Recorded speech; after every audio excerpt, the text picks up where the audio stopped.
Have you ever had your life take a sudden, unexpected turn, leading you on a journey you never imagined? Amanda, a young and spirited cab driver, starts her day with the usual challenges of car repairs and friendly banter. But as the sun rises, her day unfolds into a whirlwind of emotions: joy, betrayal, heartache, and hope. From the happy moments shared over homemade pies to the heartbreaking discovery of a lover's deceit, Amanda's story is a roller coaster of life's most intense emotions. But just when it seems like everything has gone wrong, a glimmer of hope appears, reminding us that even in the darkest moments, kindness can lead to something greater than we ever expected. If you're not subscribed, I recommend you subscribe and activate the bell so you don't miss any videos.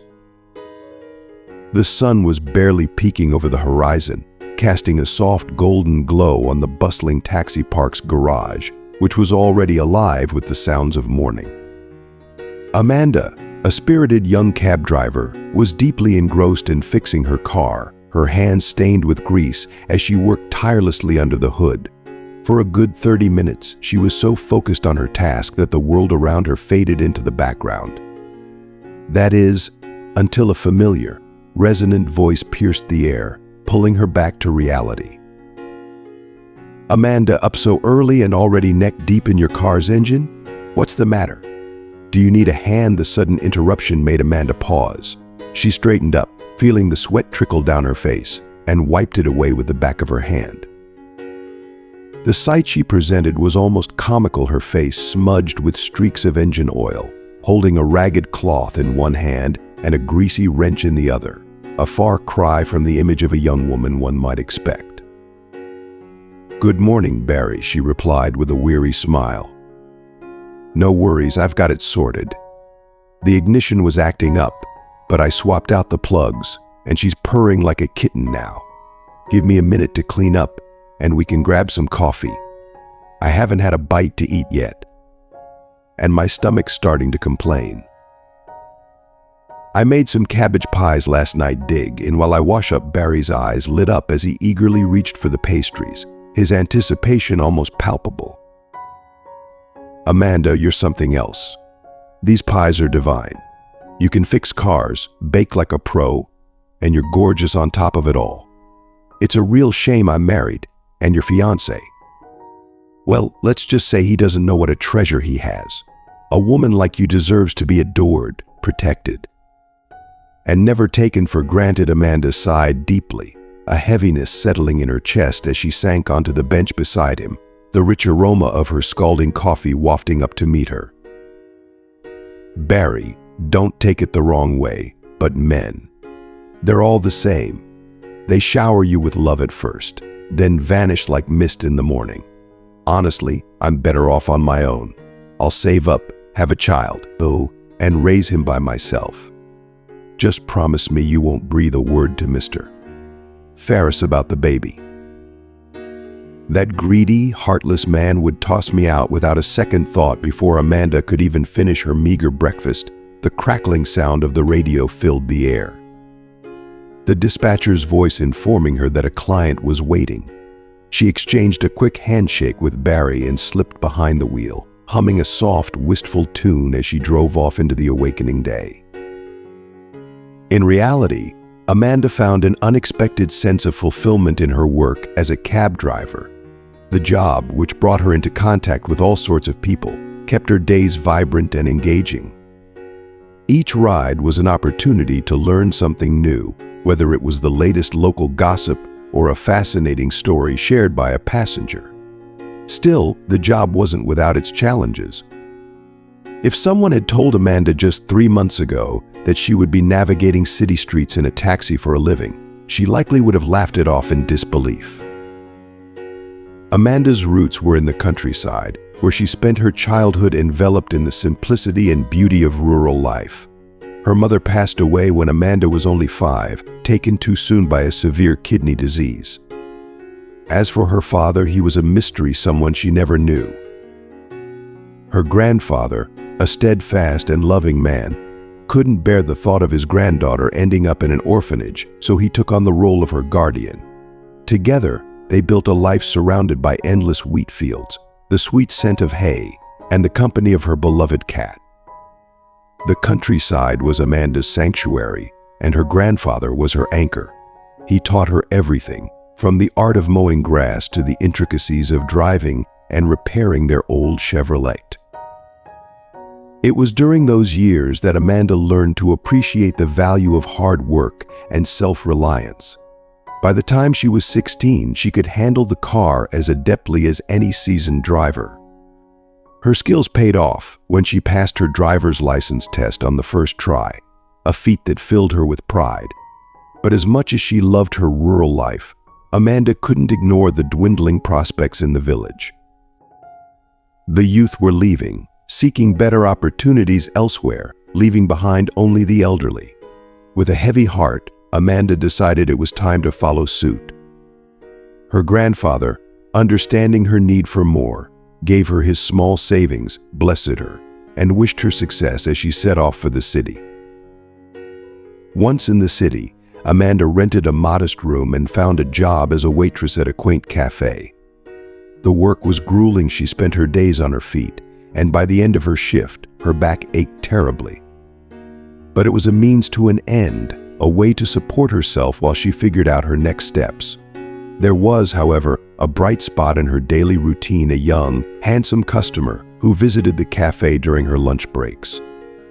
He would order coffee, sandwiches, and snacks, savoring them slowly while his eyes lingered on Amanda. The attraction was mutual, and Amanda couldn't help but feel a flutter of nerves whenever she served him. This charming man, she learned, was named Stephen. He worked as a manager at a nearby tour company and lived with his parents, who held clerical jobs at a bank. They were, by all accounts, an ordinary family. Stephen, however, stood out to Amanda. He was attentive, showering her with compliments and playful banter. One day he arrived with a bouquet of delicate pink daisies, his eyes shining with affection as he handed them to her. "Daisies for my Amanda," he said softly. "You are as beautiful as these flowers. I think about you all the time. Would you like to go to the movies with me?" "I've already bought tickets for the premiere." Amanda's heart leaped with joy as she accepted his invitation, her excitement palpable. Their relationship blossomed quickly after that.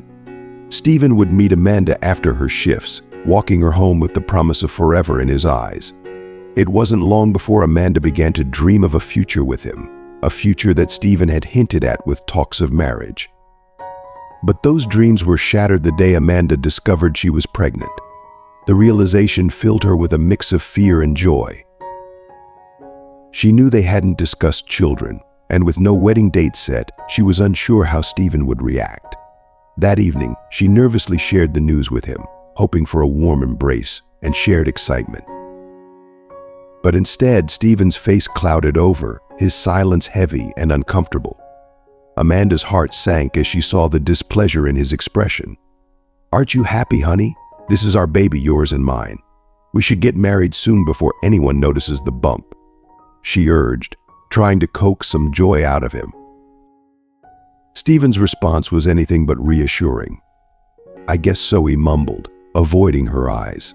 "It's just too soon. I thought you were on birth control. I'll talk to my parents and tell them everything." But his words lacked conviction, and the dread in Amanda's stomach grew. After that conversation, Stephen vanished. He stopped answering her calls, didn't show up at the cafe, and left Amanda feeling more alone than ever. She cried until there were no tears left, bewildered and heartbroken. How could everything change so quickly? Had Stephen already abandoned her, just when she needed him the most? The news that Amanda received left her utterly shattered. A concerned friend hesitated but finally spoke the words that would plunge Amanda into a deep well of despair. "Amanda, I hate to be the bearer of bad news, but I saw Stephen yesterday at the mall. He was with another woman, walking arm in arm, whispering things that should have been meant only for you. When he saw me, he turned away as if I was a stranger. I could be wrong.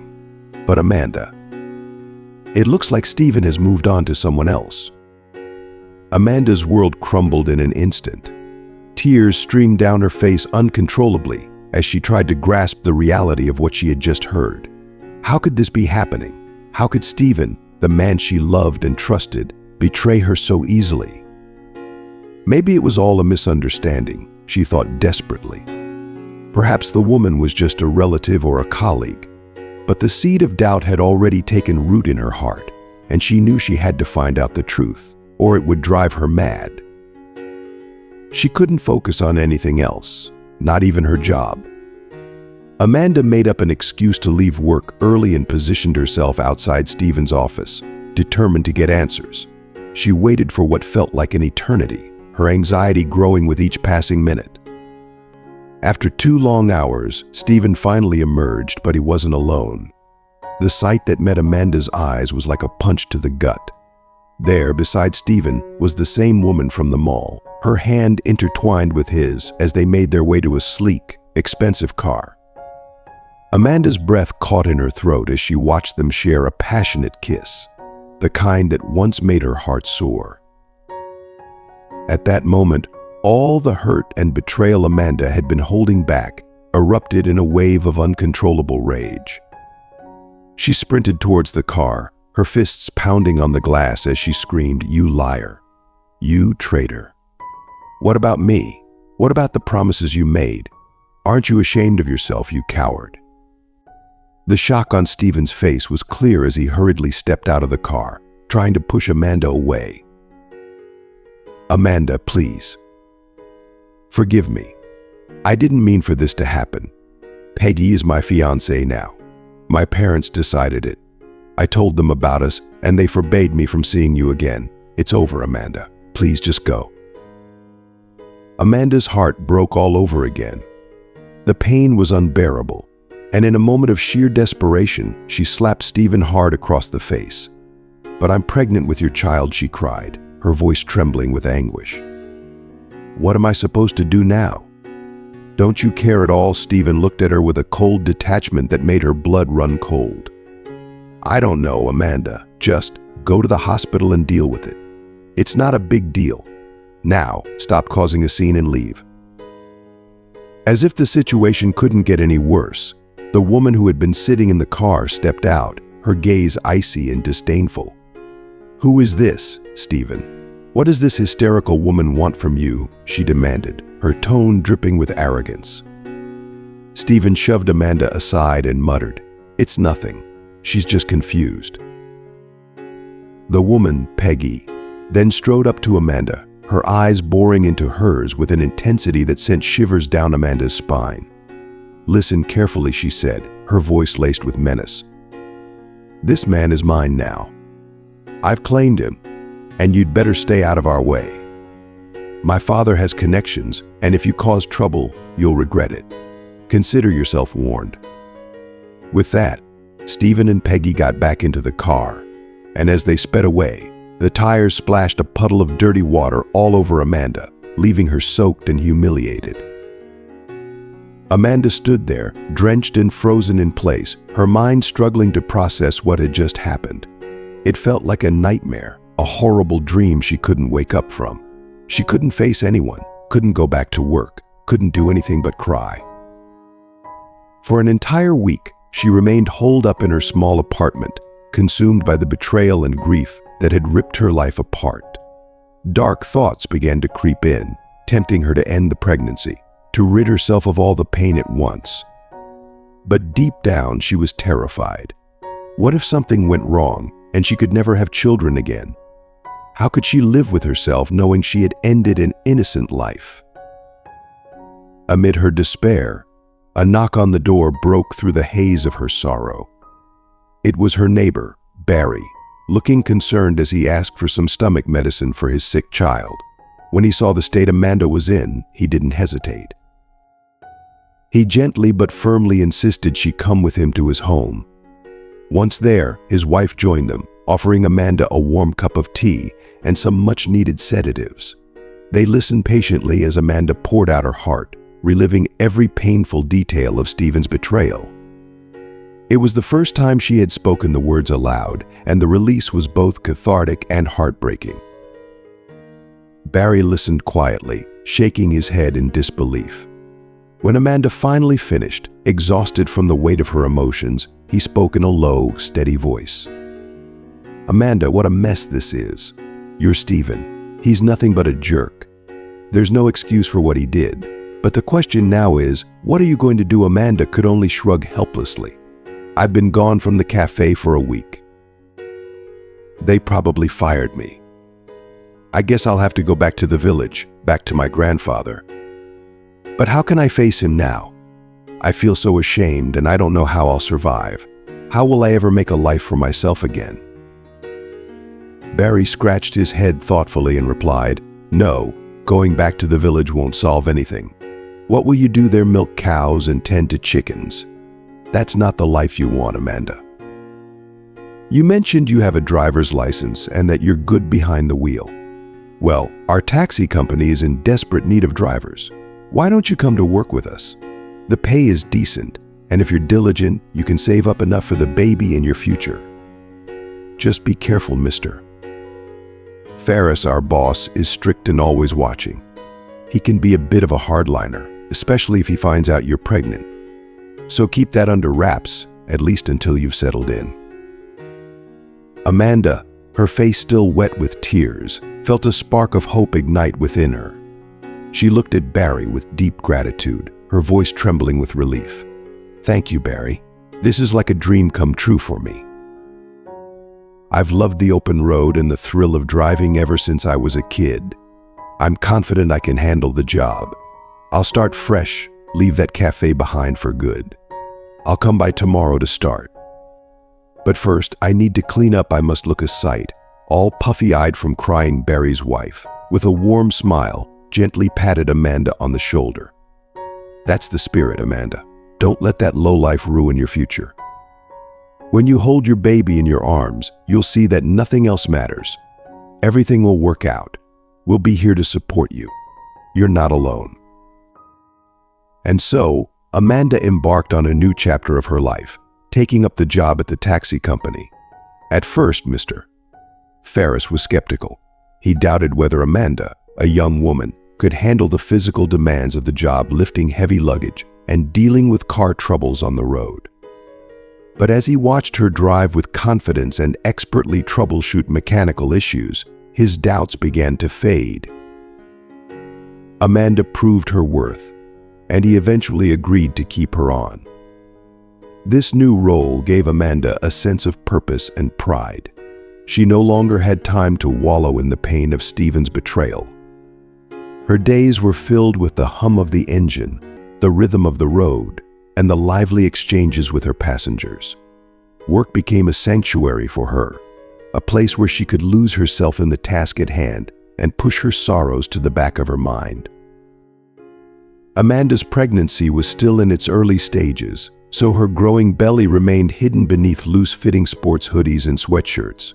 She planned to continue working as long as possible before taking maternity leave. Thankfully, her health remained strong. Morning sickness was rare, and though her back occasionally ached from long hours in the driver's seat, it was nothing compared to the physical toll of waitressing. The only real challenge was dealing with Mr. Ferris. He was a notoriously greedy and intrusive boss, insisting on minute-by-minute reports at the end of each shift. He even installed cameras in the taxis to monitor driver behavior and ensure no money was mishandled. Despite Ferris's overbearing nature, Amanda found solace in the camaraderie of her colleagues. The team was tight-knit, and working with the men in the garage felt refreshingly straightforward. There was no drama, no backbiting, just a shared focus on getting the job done. Amanda stayed close to Barry, and they often shared a quiet moment, sipping tea from a thermos and talking about life.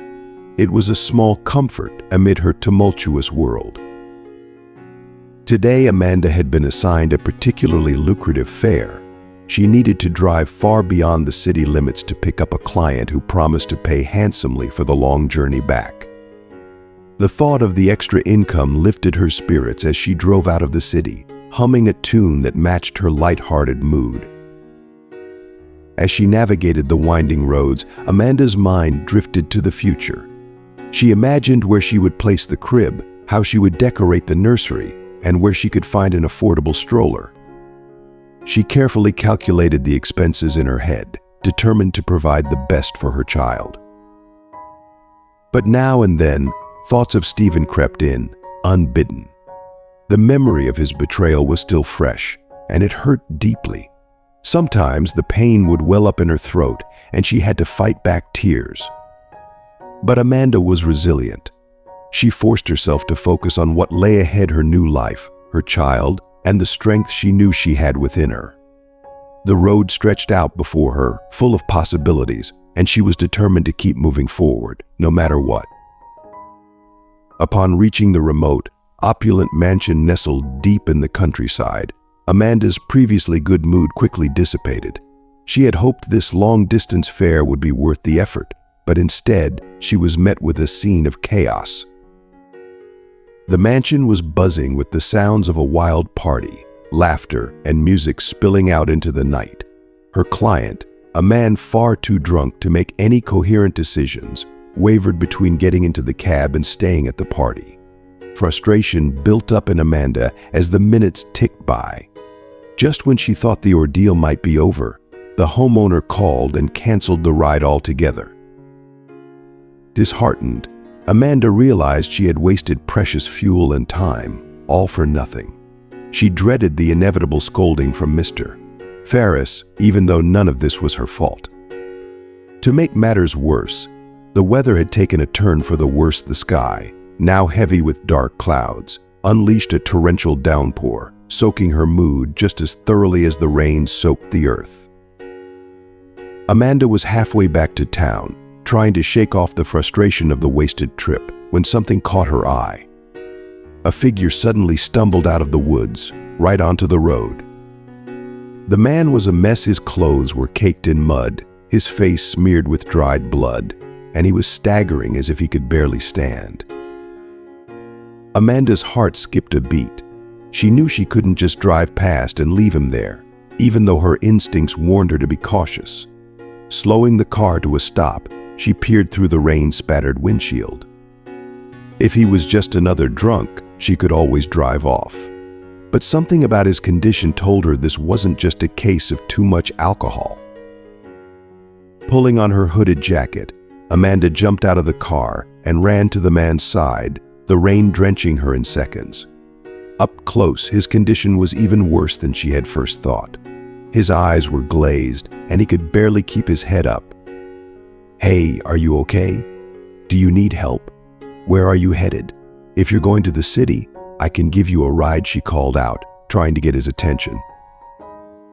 The man looked at her with a mixture of desperation and pain in his cloudy eyes. His voice was barely above a whisper as he pleaded, "Help me then." Without warning, he collapsed, his body crumpling to the ground by the roadside. Amanda knelt beside him, panic rising in her chest. He didn't smell of alcohol, so this was something far more serious. She shook him gently, slapping his cheeks in a futile attempt to wake him. "Come on, wake up. I can't get you to the car by myself. Please, you've got to help me here." After what felt like an eternity, Amanda managed to haul the man into the car, using every ounce of strength she had. Once inside, she sped off toward the hospital, glancing anxiously at her passenger, who was now slumped in the seat, barely conscious. "Can you tell me your name? Anything about what happened to you?" she asked, hoping to keep him awake. The man moaned in pain, barely able to speak. "Mitchell. My name is Mitchell," was all he could manage before lapsing back into silence. When they arrived at the hospital, Amanda rushed to get help, handing over the injured man to the medical staff, who quickly took him inside. As they wheeled him away, she called out softly, "I did what I could. Take care of yourself, Mitchell. Get well." With that, she turned back to her car, her heart heavy with worry about what awaited her at the taxi park. As she pulled into the lot, her nerves were frayed. She knew she was late, and Mr. Ferris would be furious. What she had forgotten, in the chaos of the evening, was the camera inside the cab monitoring her every move. Mr. Ferris was already waiting, his face red with anger as he stormed out of his office to confront her. "What do you think you're doing, Amanda? You ignored the client, wasted my gasoline, and spent half the day driving around some filthy homeless man. Do you have any idea how much money you've cost me today?" Amanda's eyes welled up with tears as she tried to explain herself. "Mr. Ferris, it wasn't my fault. The client canceled the ride. He was too drunk to know what he wanted. And as for that man, he wasn't well.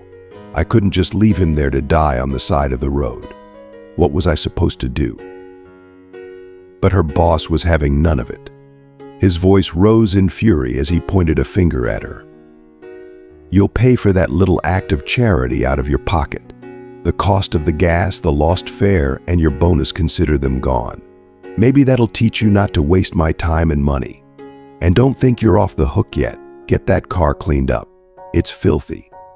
And no decent person will want to step foot in it until it's spotless. Now get back to work and do what you're paid to do, not whatever you please." Amanda's shoulders slumped as she listened to the tirade, the tears she had been holding back now threatening to spill over. But she knew there was no point in arguing further. She had done what she felt was right, even if it cost her. As she headed to clean the car, her thoughts were a whirlwind of anger, sorrow, and determination. Despite the harsh words from her boss, she refused to regret her decision. Helping Mitchell had been the right thing to do. And no matter how tough things got, she knew she had to keep going for herself and for the baby growing inside her. Amanda angrily scrubbed the car, her thoughts racing with frustration. So this is how you get rewarded for doing the right thing. You end up with nothing but trouble. Mr. Ferris is a heartless jerk. Nothing is sacred to him. Exhausted and weighed down by the day's events, she finally finished her shift, dragging herself home. After a quick shower, she collapsed onto her bed, falling into a deep sleep almost instantly, too drained to even think. The next morning, she was startled awake by a loud knocking at her door. Groggily, she stumbled to answer it, only to find 3 men standing outside. 2 were imposing, broad-shouldered bodyguards, while the third was an older man, sharply dressed, and someone of importance. Without waiting for an invitation, the older man strode into her modest apartment, surveying it briefly before turning to Amanda. "Good morning," he said, his voice smooth yet commanding. "You must be Amanda. I'm here because you saved my son's life yesterday. You found him on the road and took him to the hospital. I want to personally thank you for your kindness. You didn't let a man die, and for that, I'm truly grateful." As he spoke, he placed a thick envelope on the table, the kind that Amanda knew was filled with more money than she had ever seen in one place. Amanda was taken aback, her hands instinctively waving in protest. "No, please, that's not necessary. I just felt sorry for him. He was in such a terrible state, beaten up, barely able to walk, and dressed in rags. How did he even end up in that wooded area?" The man's expression faltered for a moment, caught off guard by her question, but he quickly composed himself. "It's an unpleasant story," he replied, his tone more guarded now. "My son was kidnapped by some very dangerous people and held captive in a remote cabin in the woods. He somehow managed to escape and was trying to make his way back home when you found him. Did he say anything to you during the ride?" Amanda shook her head slowly, still processing the shocking revelation. "No, he didn't say much. He just told me his name was Mitchell. He was in a lot of pain, barely conscious." A faint smile tugged at the corners of the man's mouth. "That's probably for the best," he said with a slight nod. "Well, I won't take up more of your time. Please take the money as a token of my gratitude. Have a good day." With that, he turned and left, his bodyguards following closely behind. Amanda watched from her window as the trio got into a convoy of sleek black Jeeps, 4 in total, that roared off down the street. Once they were gone, Amanda cautiously opened the envelope and gasped. The amount of money inside was staggering, far more than she could ever have imagined. But instead of feeling relieved or excited, a sense of unease settled over her. Something didn't feel right. Amanda's mind raced as she tried to make sense of the situation. No, she thought to herself, something is off here. The man who had just visited her didn't seem to have a shred of genuine concern for his son. His eyes were cold and calculating, like those of a man used to getting what he wanted, no matter the cost. How could a father show so little emotion for a son who had just survived such an ordeal? And why had he been so interested in whether Mitchell had said anything? What was he trying to hide? Most importantly, how had this man found her so quickly, and why had he gone out of his way to personally thank her? Was this money just a token of gratitude, or was it a bribe to keep her quiet? Amanda knew she couldn't just leave things as they were. She had to find out more about what had happened to Mitchell. Maybe he could tell her the truth if he was in any condition to speak. The decision was made she would visit the hospital again and try to get some answers. Fortunately, it was her day off. On her way to the hospital, Amanda stopped by a bakery to pick up some pastries, hoping they might cheer Mitchell up. But when she arrived at the trauma department where she had left him, she was met with resistance. The nurse at the reception desk shook her head firmly. "I'm sorry, miss, but you can't visit him." Amanda's heart sank. "Why not? I won't stay long. I just want to check on him and see how he's doing. Please, let me in for just a few minutes." Before the nurse could respond, the doctor who had treated Mitchell the day before came down the hall and approached Amanda. His expression was stern, leaving no room for negotiation. "I'm afraid that's not possible," he said gravely. "Mitchell has taken a sudden turn for the worse. He's fallen into a coma and has been moved to the intensive care unit. No visitors are allowed, and it's best if you leave. I'm sorry, but there's nothing you can do here." Amanda stood there, stunned. The news hit her like a ton of bricks. How could things have gone so wrong so quickly? As she left the hospital, her mind swirled with questions. Mitchell's condition, the visit from his father, the money, none of it added up. Something told her she was now caught up in something far bigger and more dangerous than she had ever imagined. Amanda was left reeling. This can't be real. Just yesterday he was weak and bruised, but at least he was walking. How could he suddenly fall into a coma overnight? What's happening to him, she questioned, her voice trembling with a mix of confusion and anger. The doctor, clearly irritated, waved her off dismissively. "Why should I explain anything to you? Who exactly are you to him? His father is with him, and he's fully informed. You'll be notified if and when you can visit him, but right now his condition is critical. I have other patients to attend to, so if you'll excuse me, have a good day with that." He turned and walked away, leaving Amanda standing there, stunned and helpless. Dejected, Amanda began to leave the hospital, her mind swirling with unanswered questions. But before she could reach the exit, a nurse caught up with her, pulling her aside into a secluded back room. The nurse's demeanor was anxious, her voice dropping to a whisper as she spoke. "Listen, it's not like the doctor said. You're Mitchell's fiancé, aren't you? I could tell right away. Something very wrong is going on here. He's not in a coma like they're saying. They're keeping him heavily sedated with some powerful drug, but I don't know why. What's even more suspicious is that the man claiming to be his father gave the doctor a large envelope stuffed with cash, with instructions to make sure Mitchell never leaves the hospital ever. I treated his wounds myself yesterday, and they weren't serious at all. The doctor, well, let's just say he has a reputation. He's a known gambler, and I've seen him at the casino several times when I was there trying to help my cousin, who has the same problem.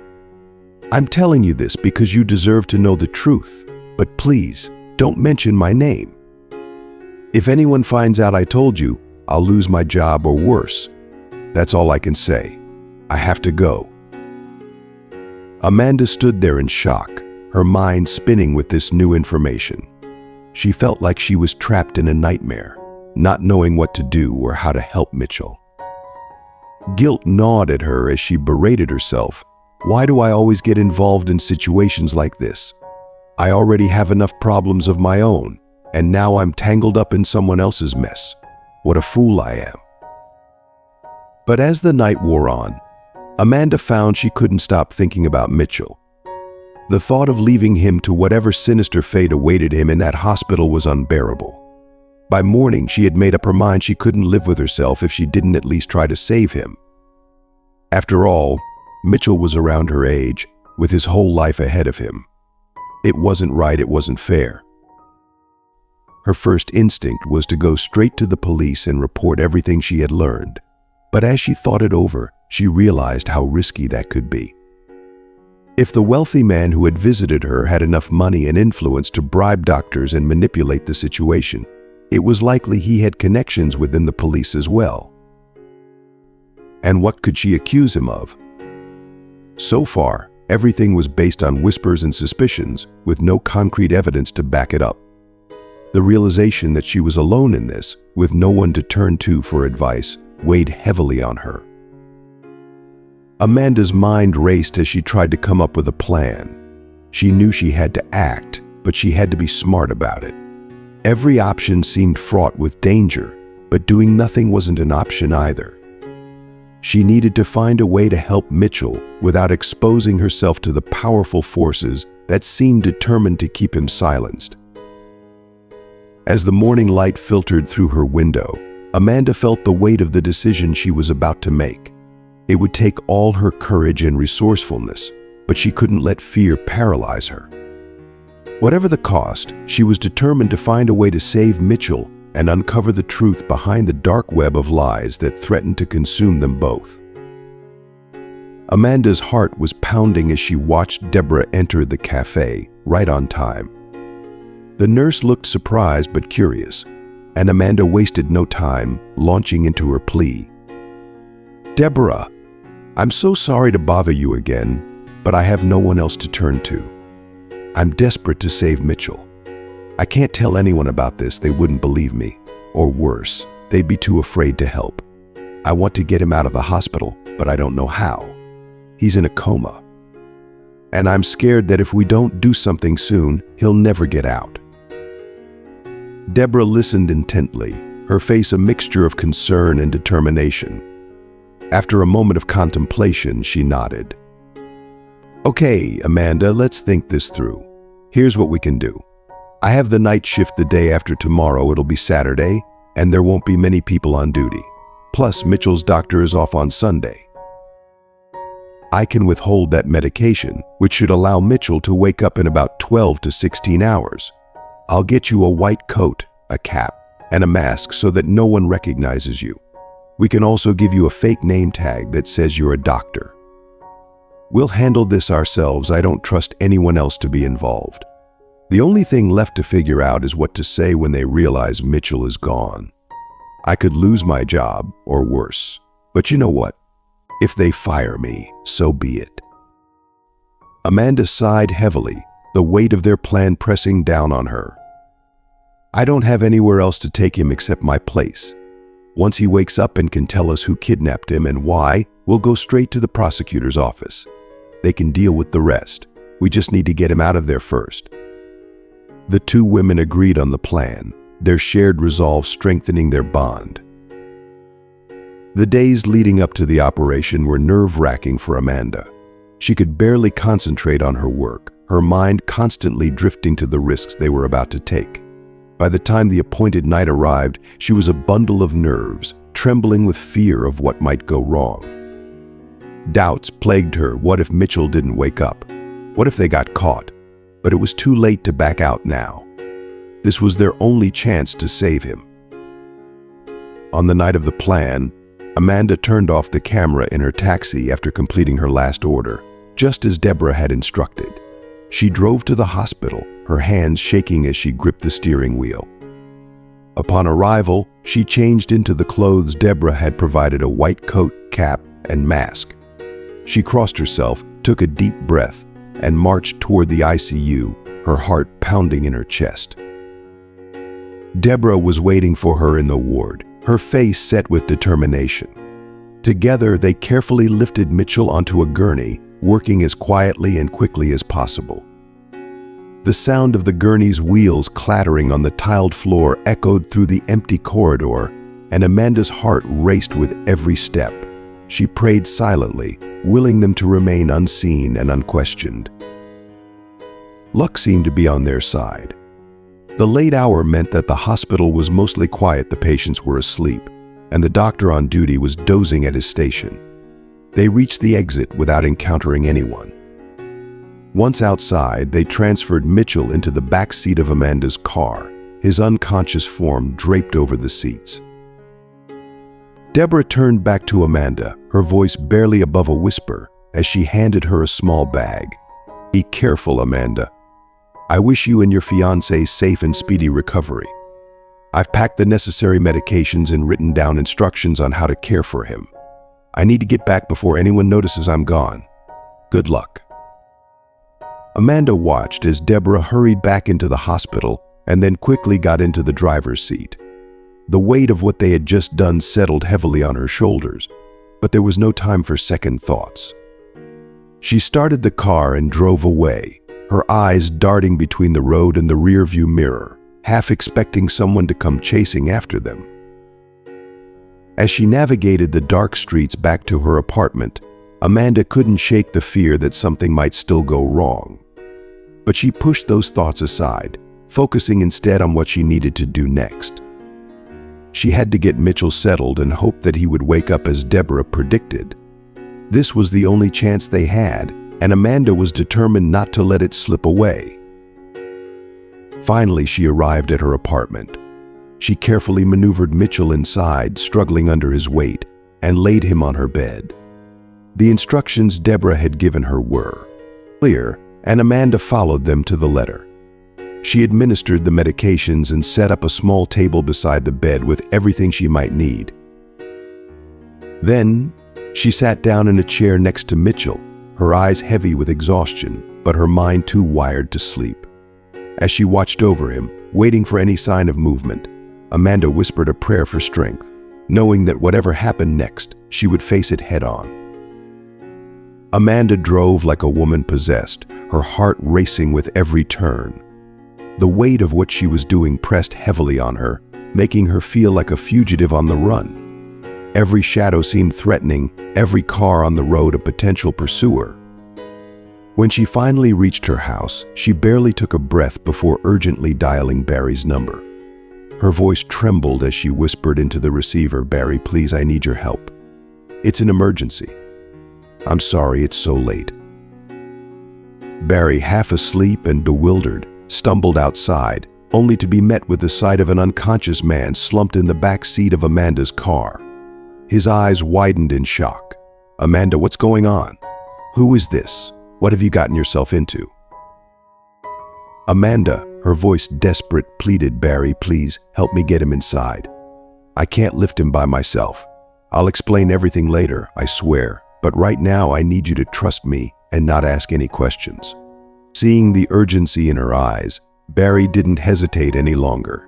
Together, they carefully carried Mitchell into Amanda's small apartment, laying him gently on the sofa. Once Mitchell was settled, Barry couldn't hold back his concern any longer. "Amanda, what are you doing? Why did you bring him here? And did you take a taxi from the company? You know, Mr. Ferris will blow a fuse if he finds out. Did anyone see you?" Amanda shook her head, trying to reassure him. "No, Barry, no one saw me. I turned off the camera, and I'll turn it back on before anyone notices. I'm not doing anything wrong, I'm just trying to save this man's life. You believe me, don't you?" Barry looked at her, conflicted but ultimately swayed by the sincerity in her voice. "I know you're a good person, Amanda, and I believe you wouldn't harm anyone. But I have a family, and I can't get involved in something like this. I won't tell anyone, but I need to keep my distance. I've done what I can, and now I need to go home." With that, he left, leaving Amanda alone with her thoughts. Returning the car to the taxi company went without a hitch. The guards barely noticed her, and she felt a small sense of relief. But the anxiety of the night weighed heavily on her as she took the last bus back home. When she finally made it back, she checked on Mitchell, who was still breathing steadily, and then collapsed beside him, utterly drained. As she lay there, the reality of her situation washed over her. God, what have I gotten myself into? Barry's right, this is so dangerous. If that rich man finds out where I am, what will happen to me? And what about Mitchell? I'm just a cab driver, I have no one to protect me. This feels like a detective story, and I'm the main character. But this is terrifying, yet despite her fear, a small part of her felt a sense of accomplishment. At least I saved him, she thought, and that's something to be proud of. Hours passed in a blur of restless sleep and worry. Finally, after 13 tense hours, Mitchell began to stir. The sunlight streaming through the window made him squint as he slowly regained consciousness. Disoriented, he looked around the unfamiliar room. "Excuse me, where am I? Why am I not in the hospital? Wait, I remember you, you're the cab driver who picked me up. I never got the chance to thank you." Amanda, relieved to see him awake, gave a small grin. "You might want to hold on to that, thank you, Mitchell. I have quite the story to tell you, and by the end of it, you might feel like thanking me all over again. But I won't lie, this has all been a huge risk." She took a deep breath and began recounting everything that had happened since she found him on the roadside, the suspicious behavior of the man claiming to be his father, the drugs he was being given at the hospital, and even her pregnancy. She needed to get it all off her chest, to share her burden with someone else. Mitchell listened intently, his face growing more serious with each passing detail. When Amanda finished, he sat quietly for a moment, processing everything she had told him. Finally, he spoke, his voice heavy with the weight of his own story. "You're right, he's not my father. But to make sense of this, I need to start from the beginning. It's a long and complicated tale. My real parents were well off. My father owned a network of hotels in the city and the surrounding region, and my mother was a psychologist who worked with high-profile clients. When I was 3, my father got into trouble with some very dangerous people, bandits who threatened to kill him and our family if he didn't hand over his business. That's when my father made his will, leaving everything to me when I turned 25. And that's the root of all this trouble. I turned 25 in just a month." Amanda's eyes widened as the pieces of the puzzle began to fall into place. "So, they're trying to stop you from inheriting your father's estate?" Mitchell nodded grimly. "Exactly. Whoever's behind this wants to make sure I never see that inheritance. They must have been watching me for a long time, waiting for the right moment to strike. That man posing as my father is part of it, I'm sure of it. They're trying to keep me out of the way until my birthday passes, and they can claim everything." Amanda felt a chill run down her spine. The stakes were higher than she had ever imagined. "Mitchell, what are we going to do? We can't just stay here, it's too dangerous." Mitchell thought for a moment, his mind racing. "We need to disappear, at least until I can figure out our next move. If we stay here, they'll find us, and it won't end well. But first, I need to regain my strength. Then we'll find a way to get out of the city and lay low until we can go to the authorities with everything we know." Amanda nodded, her fear mixing with a newfound resolve. "Okay, we'll figure this out together, but we need to move fast. I'll get us some supplies, and we'll plan our escape. We're in this together now, and I won't let them get to you." As they began to map out their next steps, Amanda couldn't help but feel a surge of determination. The fear was still there, but it was tempered by the knowledge that she wasn't facing this alone anymore. Whatever lay ahead, they would face it together. Mitchell continued his story, his voice heavy with the weight of years of betrayal and deceit. "My father had a close companion named Hank Long, who was also a distant relative. My father trusted him completely, more than anyone else. After the criminals threatened my father, they followed through with their threats. They ambushed him and shot him while he was in his car. My mother, heartbroken and devastated by the loss, fell gravely ill. She had always had a weak heart, and the stress was too much for her. She passed away not long after. I was left an orphan at the age of 3, and it was Mr. Long who stepped in to take care of me. He became my guardian, but looking back, I can see that he did it not out of love or duty, but because it gave him control over my father's business.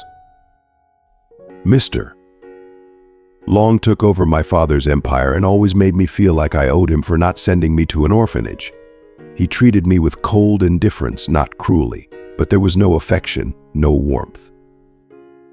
When I turned 13, he remarried a much younger woman, and I became even more of a burden in his eyes. I was sent off to a prestigious private school in England, then to university.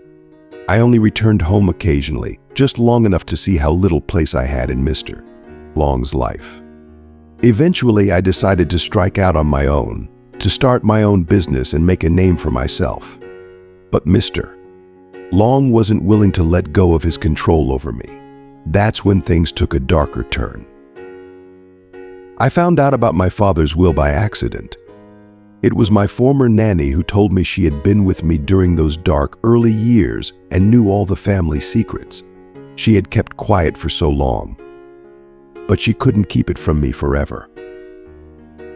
The will stated that all of my father's assets would go to me when I turned 25. It also mentioned that if, for any reason, I couldn't inherit, everything would go to Mr. Long. When I confronted him, it was the beginning of the end. He denied everything, of course, but soon after I started receiving threatening phone calls telling me to leave town and forget about the will. I didn't take them seriously at first, but a week later, I was kidnapped by a group of thugs. They kept me in an old, decrepit cabin deep in the woods, beating me and trying to force me to renounce my claim to the inheritance. It was hell, but luck was on my side. One day, I managed to escape. One of the guards let his guard down while taking me to the bathroom. I fought back with everything I had, and somehow I got away. I ran for my life, hiding in a hole covered with leaves for what felt like an eternity before I finally made it to the road. That's when you found me, Amanda. And now, after everything that's happened, I have no doubt in my mind who was behind my kidnapping. It was Hank Long, the man who raised me, who I once trusted. Amanda clasped her hands together, her face pale with shock and determination. It's obvious, Mitchell. Of course it was your stepfather. Who else would stand to gain so much from your disappearance? We need to go to the police and the prosecutor's office immediately. He won't stop until he gets what he wants. The young man believed that his stepfather, now staring down the barrel of a life sentence, would finally show remorse and beg for forgiveness. But instead, the wretched man displayed an audacious arrogance that was almost unbearable. "Well, Mitchell, are you satisfied now?" he sneered. "Yes, I'm getting older, and maybe I'm softening a bit. I was weak, and that's why I didn't finish you off in the forest when I had the chance. I dragged you along because in some twisted way you were like a son to me."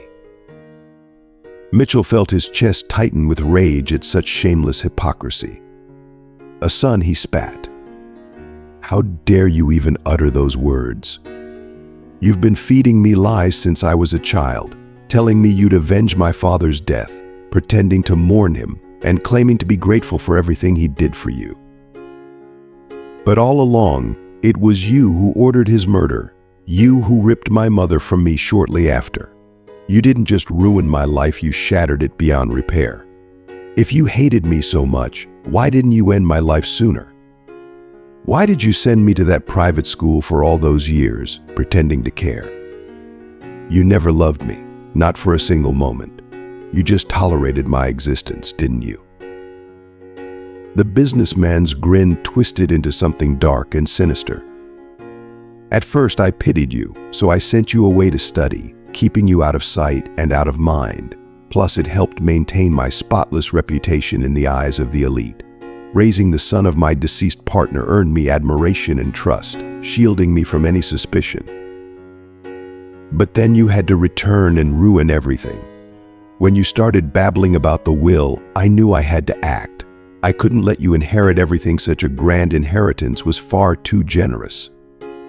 I've spent years meticulously building this empire, pouring my life into it, and you think I'm going to hand it all over to you? Not a chance. I thought I had everything perfectly planned, every detail accounted for, but as you slipped out of that forest cabin, I was still torn, wavering between ending your life then and there or biding my time for a more fitting moment.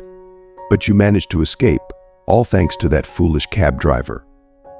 First, she picked you up off the road, and then, without a second thought, she whisked you out of the hospital. How I loathe her. That vile snake wrecked everything I had meticulously planned. Mitchell seethed with fury. Don't you dare speak ill of Amanda. She's the most incredible woman I've ever known. She saved my life twice from you, of all people. Well, it's over now. You're going to pay for everything you've done. Mister. Long leaned forward, his voice dripping with venomous anger. You're mistaken, boy. You have no idea of the power I wield. My connections, my influence, they'll have me walking free in no time. Just wait and see.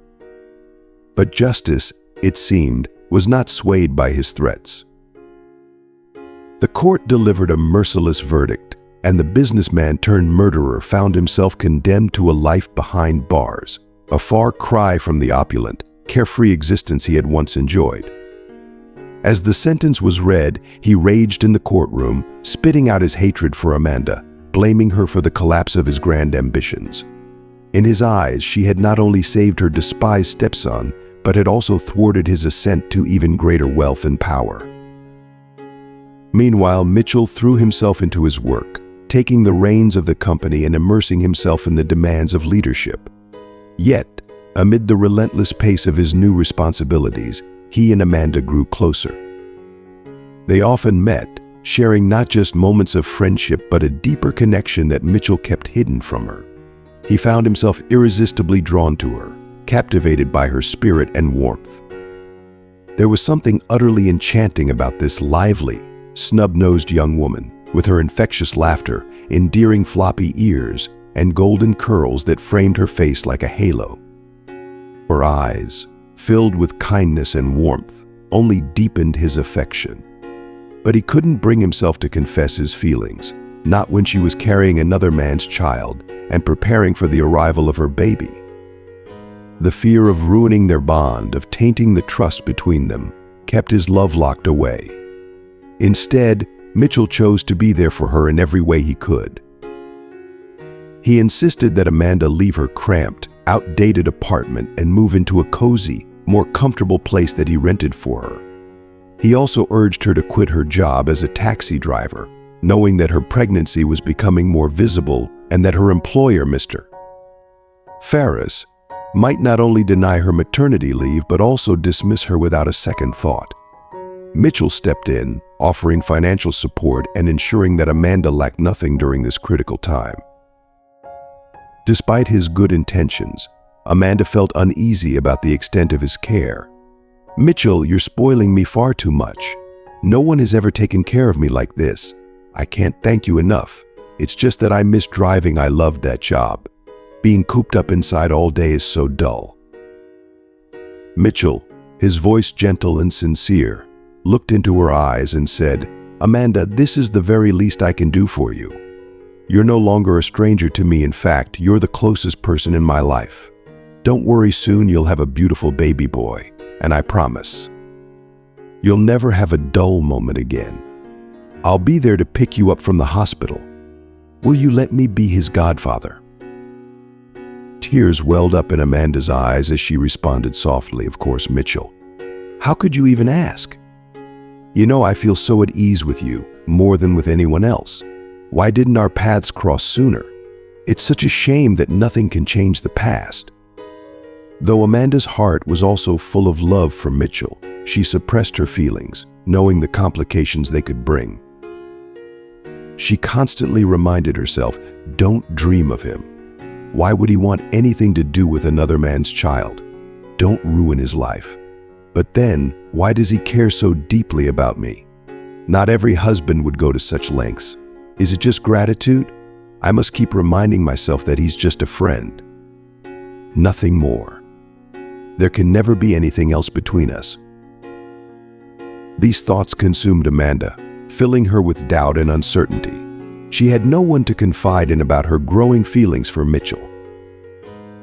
One day, as she was leaving the women's clinic, she unexpectedly ran into Deborah, the nurse who had played a crucial role in saving Mitchell. Both women were thrilled to see each other and decided to catch up over lunch at a nearby cafe. Deborah, with a smile on her face, commented, "Oh my, pregnancy suits you, Amanda. You're positively glowing. Now tell me, how did that wild detective story with the kidnapping end? I've thought about you so often. I nearly lost my job over that, and I was reprimanded for days. They even made me write a detailed explanation, and I lost my bonus, but it was all worth it. You should have seen the doctor's face when he realized his prized patient had vanished into thin air. What a scene." Announced with a warm smile, "Congratulations, Mr. Mitchell, MS. Amanda has given birth to a healthy baby boy." The tension that had been building up in Mitchell's chest suddenly released, and a flood of relief washed over him. He could hardly believe it. The woman he loved and the baby he already felt so protective of were both safe. He turned to Deborah, his eyes brimming with gratitude. "Thank you, Deborah, for everything. I don't know how I would have gotten through this without you." Deborah smiled, a knowing glint in her eye. "You're welcome, Mitchell. But remember what I said, be brave. Now's your chance. Go in there, see Amanda, and tell her how you feel." Mitchell took a deep breath, feeling a mix of excitement and nervousness. He nodded, squaring his shoulders as if preparing for battle, and made his way into the room where Amanda lay, cradling her newborn son in her arms. Her face lit up when she saw him, and despite the exhaustion etched into her features, there was a peacefulness in her eyes that made his heart swell. "Mitchell," she whispered, her voice soft and full of emotion. "Come meet your godson." As he approached the bed, his gaze shifted between Amanda and the baby. He reached out gently, placing his hand over hers. "He's perfect, Amanda. Just like you." His voice wavered slightly, betraying the depth of his feelings. "I need to tell you something. I've wanted to say it for so long, but I was afraid. Afraid of ruining what we have, of hurting you. But now, standing here, I can't keep it inside anymore." Amanda looked up at him, her eyes searching his face. "Mitchell, what is it? You can tell me anything." He took another deep breath, his heart pounding in his chest. "I love you, Amanda. I've loved you for so long. I know this might not be the right time with everything that's happened, but I can't pretend anymore. You and this little boy, you're my everything. I want to be there for both of you, not just as a friend, but as a partner, a father. If you'll have me." Tears welled up in Amanda's eyes, but this time they were tears of joy. "Oh, Mitchell," she whispered, "I've been so afraid to hope that you might feel the same way. I thought you were just being kind, that you were only helping me out of a sense of duty. But I've loved you too, all along. I just didn't know how to tell you." Mitchell felt as if a weight had been lifted from his shoulders, and a smile broke across his face. Then it settled, he said, his voice thick with emotion. "We'll face this together, Amanda. You, me, and our son. We'll be a family." Deborah, who had been quietly watching from the doorway, couldn't help but smile at the scene unfolding before her. She had always known these two were meant for each other, and now, seeing them finally admit their feelings, she felt a sense of satisfaction that went beyond words. The days that followed were filled with the joyful chaos of new parenthood, and Mitchell and Amanda navigated it hand in hand, their bond stronger than ever. Deborah became a regular visitor, often stopping by with gifts and advice, her presence a constant reminder of the friendship and support that had brought them together. As Amanda recovered and the baby grew stronger each day, Mitchell marveled at the life they were building. The love that had once been unspoken now blossomed openly between them, filling their home with warmth and laughter. And though the road that led them here had been fraught with challenges, they both knew that it had all been worth it, for they had found in each other not just a partner, but a love that would endure for a lifetime. As the doctor's corrupt activities were finally exposed, the investigation swiftly led to his removal from his position. Desperately, he tried to evade justice, hoping that his secrets would remain buried, but the voices of those he had wronged were too many and too loud. His reign of terror came to an end as he was sentenced and thrown into jail, a fate he richly deserved. Deborah couldn't help but feel a sense of triumph as she relayed the news to Amanda. "It's about time," she said with a satisfied smile. "And guess what? I've been promoted to head nurse. So in a way, I have to thank you for everything." Amanda beamed with genuine happiness for her friend. "Congratulations, Deborah, you've earned it. I've thought of you often, especially in moments when I needed someone who could understand without judging. It's funny how life works, isn't it? As for my pregnancy, well, that's a story filled with twists and turns." Amanda opened up to Deborah, sharing the complicated history with her ex-boyfriend. Deborah listened intently, shaking her head in disbelief. "You're truly remarkable, Amanda. I admire your courage. To take such risks for others, especially while carrying a child, is no small feat. Mitchell is incredibly lucky to have you. And let me give you some advice: don't torment yourself with doubts or unnecessary fears. Trust your heart and let fate take its course. Everything will unfold as it should. Focus on loving and raising your son. That's where true happiness lies.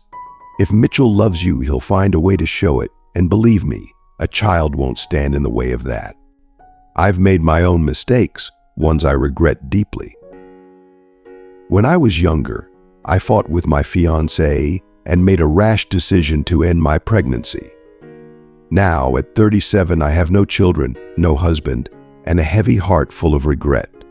I could have had a child and avoided this loneliness." Amanda squeezed Deborah's hand, her eyes filled with empathy. "You're such a strong woman, Deborah.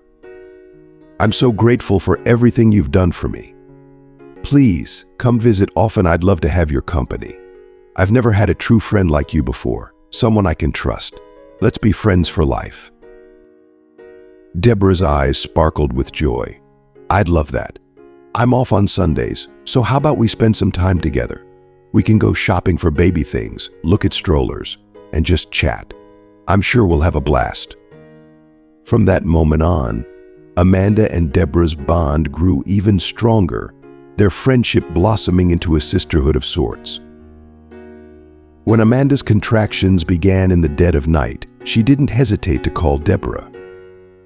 "Deborah, I'm so sorry to wake you, but I think it's time.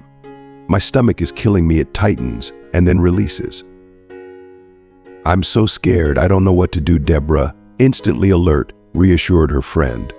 "First, take a deep breath and calm down. I'll arrange for transport right now. Just get yourself ready, gather your things and documents, and wait for me. Everything's going to be fine.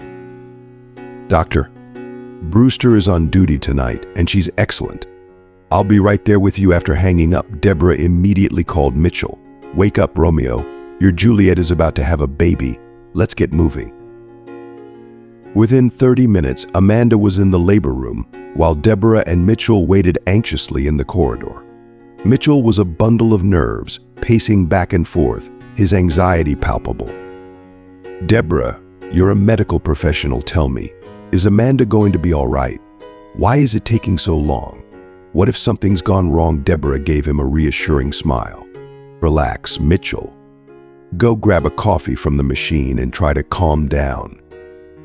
You men are always so impatient. This could take hours, maybe even 24. But tell me, do you love her?" Mitchell blushed slightly but answered without hesitation, "More than anything in this world. I'm just not sure what to do about it." Deborah chuckled softly. You're a funny one, Mitchell. If you love her, marry her. Raise that boy with her and stop pretending you're just friends. Both of you are so stubborn, suffering in silence when it's clear as day that you belong together.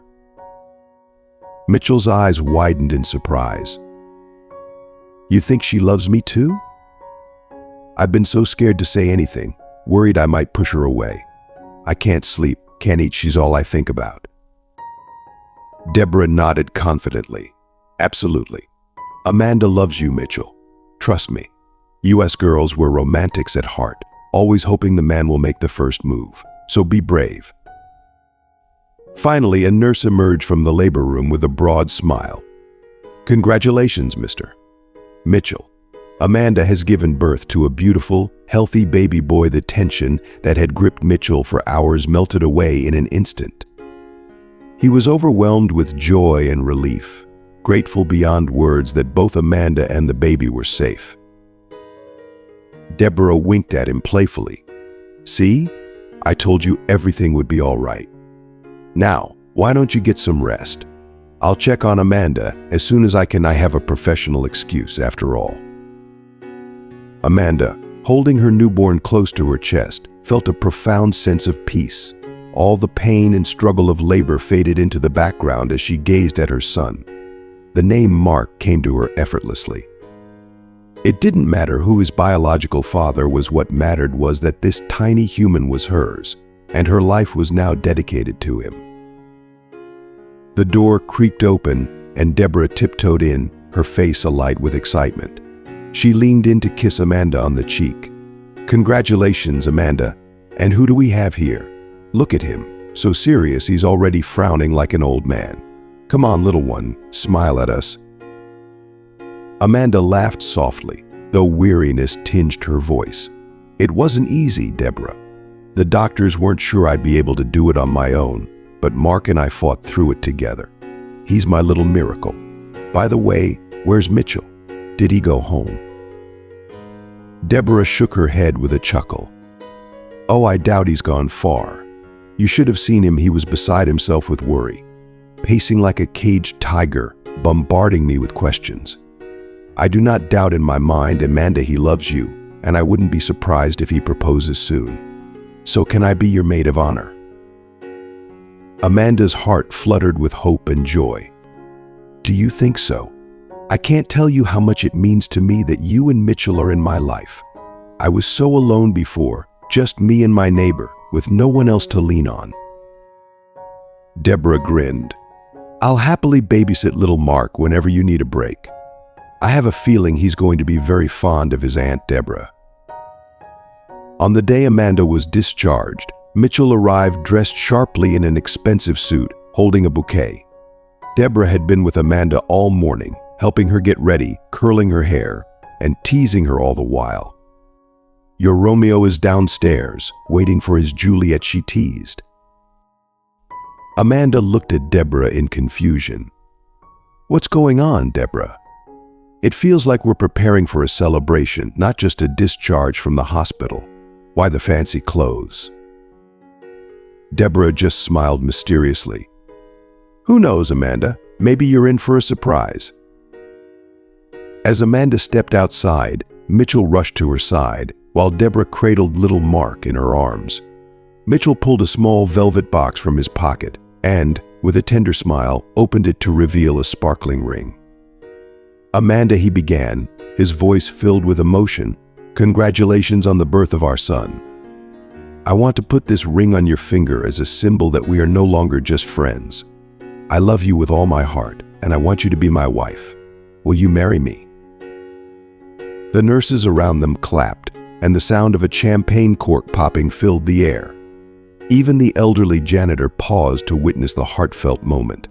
Overwhelmed by emotion, tears streaming down her cheeks, Amanda whispered, Yes, Mitchell, I love you too. I can't imagine my life without you.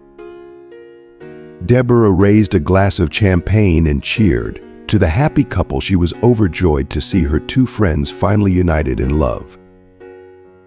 Amanda moved into Mitchell's mansion, and not long after, the couple tied the knot in a beautiful ceremony. Mitchell officially adopted Mark, giving him his surname, and their life together unfolded with happiness and harmony.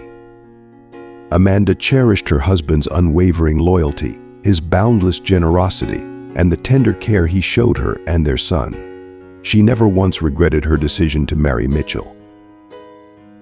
One cold February evening, as the snow fell softly outside, Mitchell surprised Amanda with a suggestion. "Darling, what do you think about escaping this winter chill and heading to a warm beach? We could soak up the sun and just relax. How does that sound?"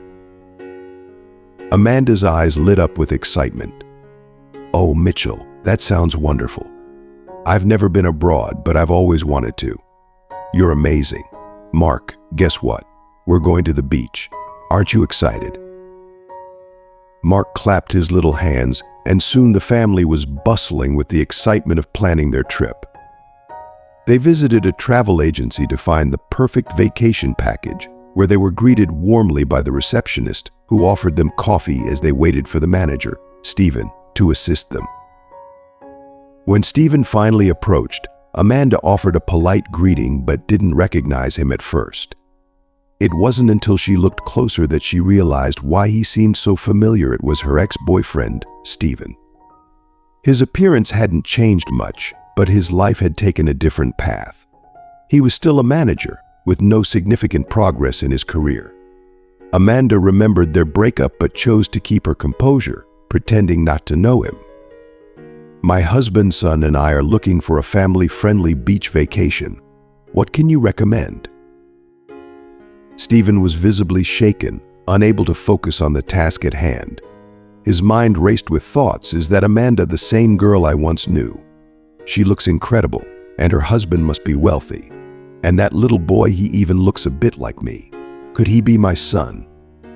Lost in his thoughts, Stephen barely registered Mitchell's voice. "Hey man, are you even listening? I've been telling you what we want, but you're just mumbling. Maybe we should take our business elsewhere. This service is unacceptable." But Stephen, too distracted to respond properly, blurted out, "Amanda, don't you recognize me? It's Stephen. Is that my son? What's his name?" Mitchell's expression hardened, and he replied coldly, "This is my son, Mark Lebman. Any more questions? You're mistaken. Amanda, let's go. We're done here. This guy's lost it." Amanda gently placed her hand on Mitchell's arm, speaking softly. "Don't worry, love. He's just confused. Let's go." She took Mitchell's arm, and with Mark in tow, they left the agency, leaving Stephen reeling from the encounter. Stephen watched them go, feeling a deep sense of loss and regret. His life had not turned out the way he had hoped. His career had stalled, his relationships had fallen apart, and now he was left with nothing but memories of what might have been. Seeing Amanda so happy, with a loving husband and a beautiful child, made him realize what he had lost. He knew now that he had made a terrible mistake in letting her go, but it was too late to change anything. Amanda and Mitchell went on their vacation, basking in the warmth of the sun and the joy of being together. Their trip was a blissful escape, and when they returned home, they were met with yet another surprise. Amanda was pregnant again. Mitchell was overjoyed, lifting her off her feet and spinning her around, his heart bursting with happiness. Amanda couldn't help but reflect on her life. If someone had told me years ago that I would meet a man like Mitchell, marry him, and have his children, I wouldn't have believed it. But here I am, the happiest I've ever been. This is fate, and I'm so grateful. In time, Amanda played matchmaker for Deborah, introducing her to Mitchell's friend and business partner, Andrew. The match was a success, and soon, Deborah found herself in a passionate romance. Before long, she too was expecting a child, and when she and Andrew got married, Amanda and Mitchell were there to cheer them on, toasting their happiness. The two couples became inseparable, often vacationing together, grilling in the backyard, playing board games, and enjoying each other's company. They had discovered that the true treasure in life wasn't wealth or success, but the love and friendship they shared. As they often say, to be loved is more valuable than any riches because it brings the greatest happiness of all. And while not everyone is fortunate enough to find such love, Amanda, Mitchell, Deborah, and Andrew knew they had found something truly special. As we wrap up this heartfelt journey, it's clear that love, friendship, and the courage to trust in fate can lead us to the most unexpected and beautiful places in life. Whether it's overcoming past regrets, finding new love, or simply cherishing the bonds we build with those who matter most, there's a lesson here for all of us. What have you learned from Amanda and Mitchell's story? Is there a lesson or insight that resonates with you? We'd love to hear your thoughts, so please take a moment to share one thing you've learned and how you plan to bring it into your own life in the comments below. If you enjoyed this video, please leave your comment below and don't forget to like, share, and subscribe to our YouTube channel. Thank you for watching, and we'll see you in the next one.